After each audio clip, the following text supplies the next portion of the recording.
पति के जाने के बाद गांव में जो हुआ उसने मेरी पूरी सोच बदल दी। हर टचिंग इमोशनल स्टोरी। मेरा नाम राधा है। मैं अपने पति सुरेश के साथ उत्तर प्रदेश के एक छोटे से गांव रामपुर में रहती हूँ। हमारी शादी को 5 साल हो चुके हैं और हमारा जीवन बहुत साधारण लेकिन सुखी था। सुरेश खेती का काम करते थे और गांव के लोगों की मदद के लिए हमेशा तैयार रहते थे। सब कुछ पहले जैसा ही चल रहा था, लेकिन एक दिन सुरेश को शहर से अचानक एक जरूरी काम का बुलावा आया। उन्होंने जाते समय कहा, राधा, 3-4 दिन में वापस आ जाऊंगा, तुम बिल्कुल चिंता मत करना। मैंने भी मुस्कुराकर सिर हिला दिया, लेकिन मन ही मन थोड़ा घबराई हुई थी क्योंकि मैं गांव में अकेली थी। सुरेश के जाने के बाद पहले दिन तो सब ठीक था। मैंने खेत से सब्जियां तोड़ी, गाय को चारा दिया और मंदिर जाकर पूजा की। लेकिन जैसे ही रात हुई, सारा घर सुनसान लगने लगा। उस दिन रात के करीब 9 बजे अचानक दरवाजे पर जोर की दस्तक हुई। मैं डर गई। इतनी रात को कौन हो सकता है? मैंने झरोखे से देखा तो सामने वाले खेत वाले शिवराम चाचा खड़े थे। उन्होंने आवाज लगाई, राधा बेटा, बाहर आओ, डरने की जरूरत नहीं है। मैंने धीरे से दरवाजा खोला। उन्होंने कहा, तुम अकेली हो, इसलिए सोचा तुम्हारे लिए दूध और सब्जियां लेकर आ जाऊं। अगर कुछ चाहिए हो तो बेहिचक बता देना। उनकी बात सुनकर मेरी आंखें भर आईं। मैंने हाथ जोड़कर उनका धन्यवाद किया। दूसरा दिन सुबह मुझे हल्का बुखार महसूस हुआ। मैं चुपचाप आंगन में बैठी थी कि तभी गांव की दया दीदी आकर बोली, राधा, मैंने सुना सुरेश शहर गया है। तुमने शायद नाश्ता भी नहीं किया होगा।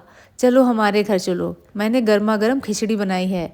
उनका इतना अपनापन देखकर मेरी आंखें नम हो गईं। उन्होंने मेरे माथे पर हाथ रखा और बोली, बेटी, किसी भी बात की चिंता मत करना, हम सब तेरे अपने हैं। उस दिन शाम को उन्होंने मुझे घर तक छोड़ा और जाते जाते कहा, रात को अगर डर लगे तो खिड़की में दिया जरूर जला कर रखना। तीसरी रात बुखार थोड़ा बढ़ चुका था। अचानक रात के लगभग 10 बजे फिर से दरवाजे पर दस्तक हुई। मैंने घबराकर पूछा, कौन है? बाहर से आवाज आई, राधा, मैं ब्रजमोहन हूँ, तुम्हें दवा देने आया हूँ। ब्रजमोहन गांव के बुजुर्ग वैद्य थे।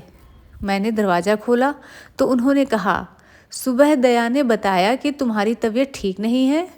ये काढ़ा है, इससे पी लेना, कल तक बिल्कुल ठीक हो जाओगी। मैं अपने आंसू रोक नहीं पाई। अगले दिन सुरेश वापस आ गए। उन्होंने जैसे ही मुझे देखा, मेरे माथे पर हाथ रखा और कहा, राधा, तुम्हारी तबीयत खराब थी और तुमने बताया भी नहीं।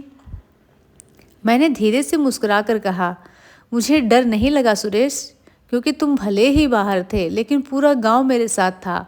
फिर मैंने बातें उन्हें बताईं, शिवराम चाचा, दया दीदी और ब्रजमोहन वैद्य जी के बारे में। सुनकर सुरेश भी भावुक हो गए। वो सीधे शिवराम चाचा के घर गए और उनके पैर छूकर बोले, चाचा, आपने जो किया वो मैं जीवन भर नहीं भूलूंगा। शिवराम चाचा ने सिर्फ इतना कहा, बेटा, अकेले रहने वाले को डर की नहीं, किसी अपने की ज़रूरत होती है। हम सब एक दूसरे के अपने हैं, यही गांव की खूबसूरती है। और बस दोस्तों, उसी दिन मुझे एहसास हुआ कि सच्चा रिश्ता खून का नहीं बल्कि इंसानियत और अपनेपन का होता है। Thank you.